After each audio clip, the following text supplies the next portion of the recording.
I was here in New York, and he was always calling him Samuel L. the Don. Who? The Don. Oh, Mr. Trump, how you doing? Who could also verify that Donald Trump knows me. Wow.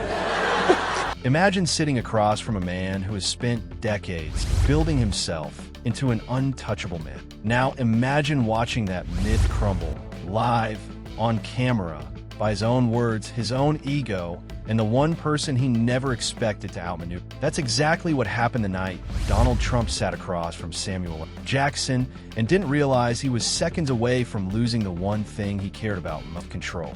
The studio lights were sharp, unforgiving.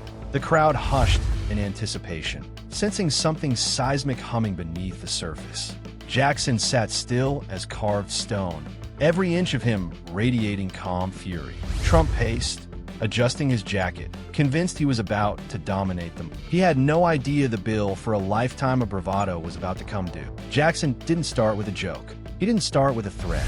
He simply lifted his phone, placed it on the table between them, and pressed play. The voice that crackled through the speakers was unmistakable. Trump's own voice, thick with arrogance, bragging, laughing at someone he thought he'd never have to answer. The room froze, not in shock, in recognition. This was the real man behind the curtain. Trump's posture stiffened, his jaw locked, his eyes darted wildly, searching for an escape route that didn't exist.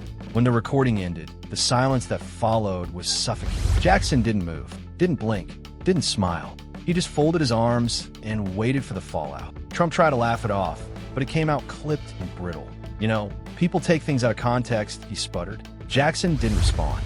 He just reached for the phone again. But this time, he wasn't holding a clip.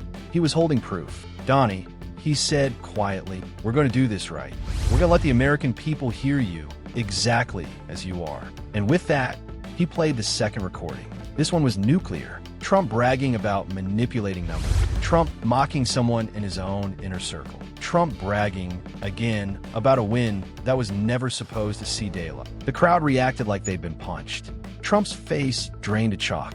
That's fake, he insisted, voice cracking. That's doctored audio. It's Jackson lifted a hand, stopping him without a word. Donnie, he said softly, you really want to go down that road? Trump froze, because he knew what was coming next. Jackson reached into his coat pocket and pulled out a small envelope. Neat, precise, official. The kind of thing you don't bring unless you intend to finish someone. The audience leaned forward as Jackson broke the seal. Inside, documents, statements, confirmations, each one meticulously labeled. Evidence that lined up too perfectly to deny. Trump's breathing quickened. His hands trembled. His voice thinned into a high, frantic pitch. You don't understand. People leak things. People make things up. This is political. This is biased. Then let's ask you directly, Jackson said, leaning in with unsettling. One question. 13 seconds. No script. No teleprompter. Trump swallowed hard. Jackson placed one sheet of paper on the table. Tell us, he said, in your own words, what the 14th Amendment actually means. The room collapsed into silence. Trump opened his mouth. Nothing came out. He tried again. Still nothing. His eyes darted, searching for cue cards, staff, anything. But there was no lifeline, no whisper in his ear, no lawyer waving from off camera. Just a question, and the truth he couldn't speak.